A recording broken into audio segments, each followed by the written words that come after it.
I already got the Focuswell 2-pack of hemp gummies.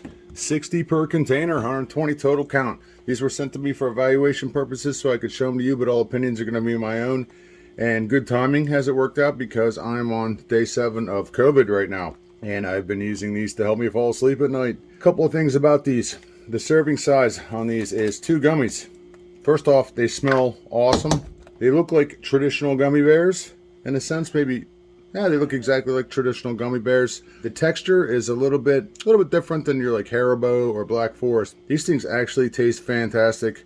Tropical flavors. The serving size is 2 of them. There's 12 calories per serving, 3 grams of carbs. So if you're on a keto diet, you want to watch out for that. I'm not a doctor. I can't make any medical claims, but I've had COVID for the last 7 days, and I've been taking 2 of these at night, each night before I go to sleep to help me sleep. And I truly believe that it has been helping me out. I've also been taking other medications as well.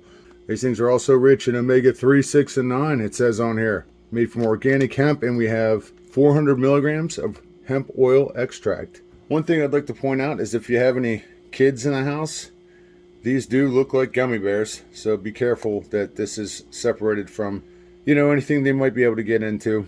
Because if a kid sees these are going to look like gummy bears to them. But yeah, so I've been taking these every night for the last 7 days. I really like the flavor. I like the smell of these. I believe they've been helping me sleep at night and helping a little bit with my aches and pains in relation to COVID. And if you are in the market for some hemp gummy bears, check out this 2-pack right here. 120 total gummy bears by Focuswell. Check them out.